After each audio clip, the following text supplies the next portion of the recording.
The definition of masculinity: qualities or attributes regarded as characteristics of men. Today in 2020, there's without a doubt an agenda to strip the male of his masculinity in America, the very thing that makes men men. 43% of boys are raised by single mothers. 78% of teachers are female. So close to 50% of boys have 100% female influence at home and 80% feminine influence at school. So it's safe to say that toxic masculinity isn't the problem, the lack of masculinity is. So let's start in a single parent home. Why is this a problem? When the young child is growing, he's a sponge absorbing lots of what he hears and almost all of what he sees. From mom talking on the phone, loud, feminine girl voice, mannerisms. You know how mom talks like, girl, smacking her lips, etc. From the way she dresses, kids start to take notice of all these things from a young age, and they may take liking to some of it, from the perfume to the elegance or pride mothers take in being sexy. They're sitting there watching the mom look in the mirror. She's obsessing over if she looks right, and the kid is paying attention to that. See, no one thinks that deep on this subject, but the problem stems that deep. You really have to go to the core of the problem. New age moms are younger than ever and have more likely of a chance of being a single parent. So you know what that means in 2020. That's nonstop twerking. That's TikToks promoting feminine body language, but yet mothers are still letting their young sons do them. It means nonstop feminist stuff coming from the TV. He might not be watching, but it's still going into his subconscious mind frame. It means your child is already being a statistic and feeling like one because he sees other children with their fathers and can't truly process not having one in his household despite of what his mother's already telling him. He sees the family structure from a young age because they watch tablets, etc. He sees the family structure in cartoons. The United States has the highest number of single mother households in the world. Children who grow up without a father are 5 times more likely to live in poverty or commit a crime, 9 times more likely to drop out of school, and 20 times more likely to end up in prison. 66% of children who grow up in a single parent home are likely to have behavioral issues, run away from home, and become a teenage parent. The foundations of our society are becoming weaker and weaker because of this very problem.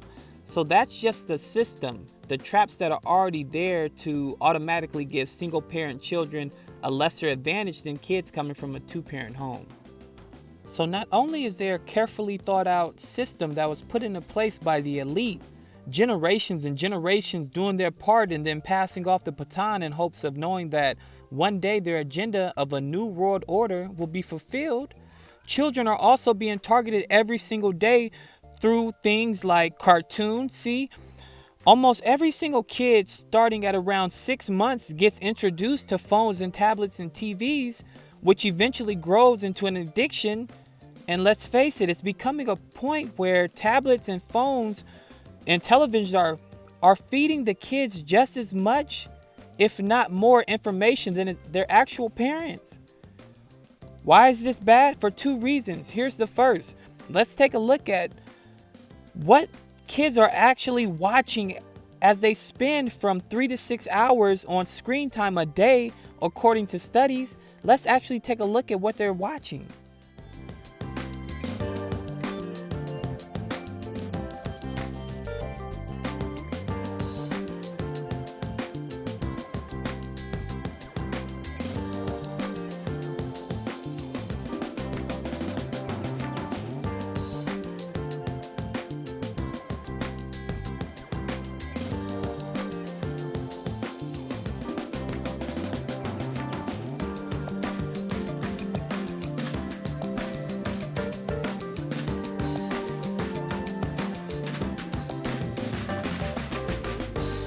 Suicide, decapitations, and characters urinating on each other are popping up in YouTube videos that are marketed toward children. And the titles are well known, like Peppa Pig and Elsa from Frozen. I talked with a parent who says one of these videos popped up on her daughter's YouTube Kids app. Hold on. Somebody wants to say hi. Go ahead, you can say hi. Hello. So Chrissy Campilio downloaded YouTube Kids for her daughter, Yes, YouTube Kids. expecting safer parental controls on all of your child's devices. But there are other layers in the YouTube Kids app that you can set. So not only is what the children are taking in molding their minds in a negative way, it's also perverting them and scarring them for life. Now let's take a look at some of the negative effects just watching a tablet from a young age alone can have on a child. I'm going to read an article. One negative effect is it contributes to sleep deprivation. Any form of media that has a screen emits a blue light that tends to mimic daylight in a way that confuses our internal body clocks. Both children and adults rely on the circadian rhythms to regulate their sleep cycles, but when their eyes are exposed to this blue light too late in the evening or at night, it sends a signal to the brain that it's daytime and that it's time to stay awake. Next is they promote sedentary behavior, which contributes to obesity. Using a smartphone, a tablet, or any other form of screen media usually requires a lot of sitting in order to pay attention to it. All children are energetic and have a natural urge to run, jump, skip, climb, dance, and play, which helps them develop a strong and healthy heart, lungs, bones, and muscles. The Center of Disease and Control Prevention says children and adolescents require a minimum of 1 hour physical activity every day, and that 1 hour minimum should involve moderate intensity to vigorous intensity activity. To keep your kids from spending excessive amounts of time hanging around the house with nothing to do but sit around and entertain themselves with mobile devices, try enrolling them in extracurricular activities like gymnastics, swimming, baseball, or soccer. The United States of America is now leading the world in obesity in children, and tablets are at the root of the problem. Tablets and phones also cause bad eye vision.